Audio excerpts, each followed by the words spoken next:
सर्वस्व ईश्वर का अर्पण करो और अनासक्त रह करके तुम उपभोग करो।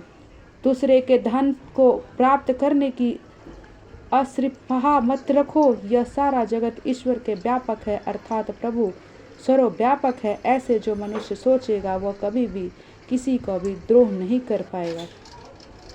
विषय में मन न फंसे, इस बात का ध्यान रखो। जगत के पदार्थों का आज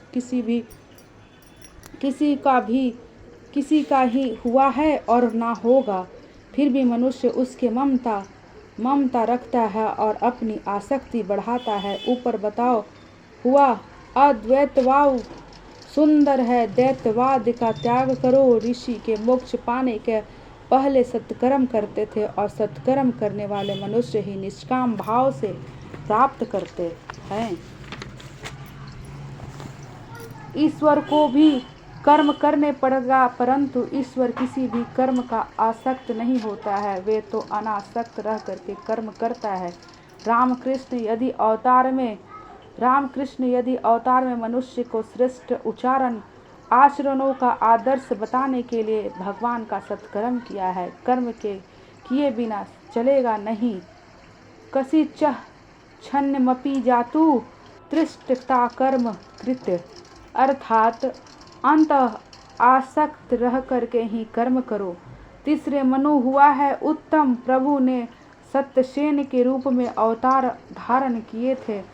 चौथे मनवंतर में प्रभु का हरि के रूप में जन्म हुआ था और उन्होंने गजेंद्र की मकर ग्रह से रक्षा की थी। दूसरे अध्याय में चौथे अध्याय एक गजेंद्र मोक्ष का कथा नहीं है कही है। परीक्षित राजा कहते हैं कि मुझे गजेंद्र मोक्ष की कथा सुनाइए। सुखदेव जी राजा से कहते हैं, राजन, त्रिकुट पर्वत पर एक बलवान हाथी रहता था। वह अनेक हाथियों का पति था। गर्मी के दिन कड़ी गर्मी का मौसम था। गजेंद्र हाथियों के कारण ही सरोवर पे जल कीड़ा करने गया था। हथनियों ने और उसके बच्चों ने घिरा हुआ वह आनंद विहार करने लगा। गजेंद्र जलकीड़ा के तन्मय है यह जान करके एक मगर ने उनका पांव पकड़ लिया। उसके पंजे से छूटने के लिए हाथी ने बहुत प्रयत्न किया। हाथी स्थलचर और मगर जलचर था, अतः हाथी जल में दुर्बल हो गया। मगर हाथी को छोड़ता नहीं है। गजेंद्र मोक्ष की कथा प्रत्येक घर में होना चाहिए। संसार की सवेरा है, जीव ही गजेंद्र है और काल ही मग्र है। संसार के विषयों में आसक्त हुआ जीव काल का भी भान नहीं रहता है। जीव मात्र गजेंद्र है। हाथी की बुद्धि स्थूल है। यदि ब्रह्मचार्य का भंग होगा तो बुद्धि जड़ होगी। हाथी अति कामी है। सिंह साल के एक बार ब्रह्मचर्य का भंग करता है, इसीलिए उसका बल कम होने पर भी वह हाथी को मार सकता है। काम कीड़ा करने वाले को बुद्धि जड़ होती है। जब वो जीवात्म गजेंद्र त्रिकुटाचल पर्वत पर रहता था तो त्रिकुटाचल शरीर है। त्रिकुटाचल का दूसरा अर्थ होता है काम, क्रोध और लोभ। यह संसार सवेरा है और संसार के जीव काम कीड़ा करता है। संसार सवेरा को जीवात्म स्त्री और बालकों के साथ कीड़ा करता है। जिस संसार में जीव खेलता है उसी संसार में उसका काल निहित किया गया है। संसार के जो भी काम सुख का उपभोग करता है उसे ही काल पकड़ता है। जिसके काल मारता है उसे ही काल भी मारता है। मनुष्य कहता है कि मैं काम सुख का उपभोग करता हूँ, यह बात झूठी है। काम मनुष्य का उपभोग करने के लिए छीन करता है। भोग न भुक्ता वयमेव भुक्ता। इंद्रियों को जब भक्ति रस मिलता है तब वे शांत होता है। अनेक जन्मों के जीव काल को मारता चला आ रहा है। मगर और सांप का काल की उपमा दी गई है। जिस संसार में मनुष्य काम कीड़ा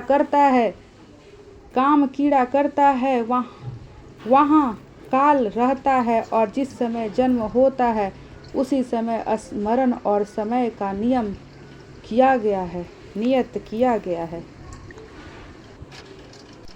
मगर ने हाथी का पांव पकड़ा था। काल जब आता है तो सबके पहले पांव ही पकड़ता है। पांव शक्ति छीन हो जाए तो मान लो कि काल ने पकड़ लिया है। पांव को शक्ति छीन हो जाए तो सावधान होना चाहिए कि अब काल समीप आ गया है। उस समय घबराना नहीं चाहिए, भागवत स्मरण में लग जाना चाहिए।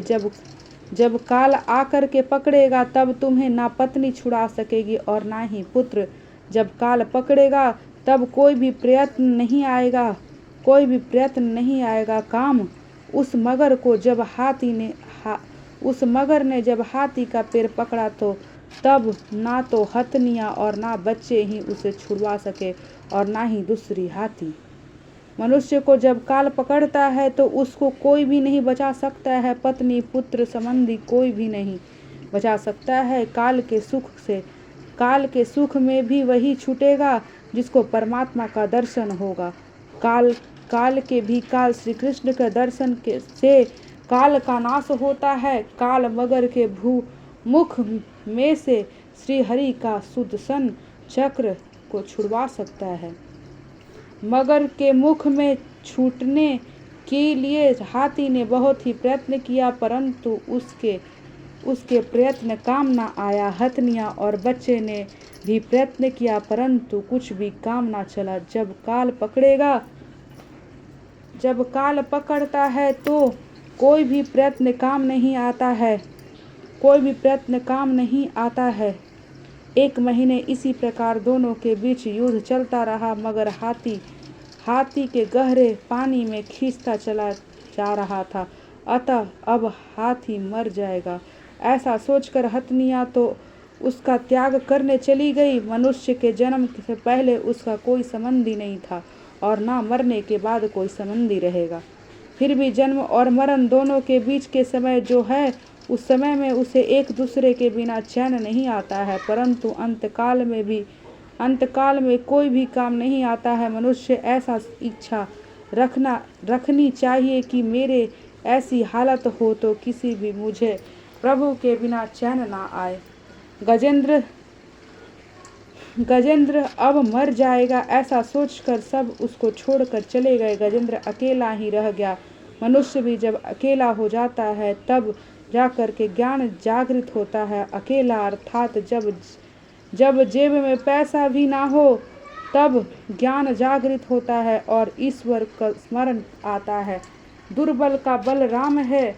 द्रौपदी ने जब तक साड़ी का आंचल पकड़ा रखा तब तक श्री कृष्ण नहीं आए। ईश्वर ने संपूर्ण प्रेम चाहते हैं।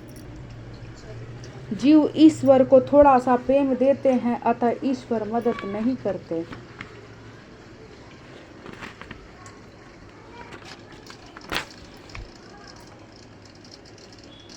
जीव ईश्वर को थोड़ा प्रेम देता है, अतः ईश्वर मदद नहीं करते हैं। गजेंद्र निराधार हो गया। उसके यकीन हो गया कि अब मेरे कोई नहीं है। जीव जब दुख और व्याकुल होता है तब परमात्मा को आवाज देता है। हर रोज गजेंद्र का पाठ करना जरूरी है।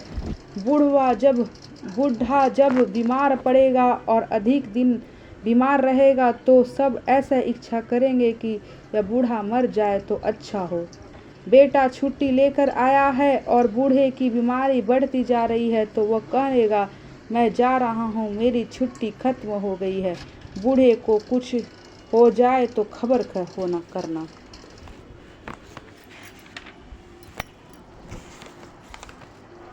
जीव जब मृत्यु शैया पर अकेला होता है तब उसको हालत गजेंद्र जैसी होती है।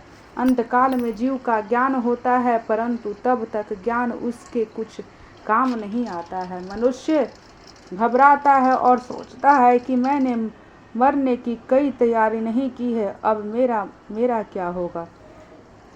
जहाँ जाकर वापस आना होता है, ऐसे सफ़र के लिए मनुष्य बहुत तैयारी करता है, परंतु जहाँ जाकर के वापस लौटना नहीं होता है, ऐसे सफ़र के लिए कुछ भी तैयारी नहीं करता।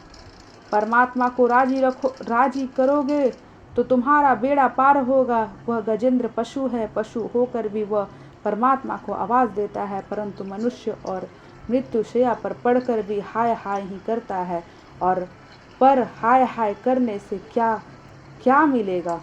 गजेंद्र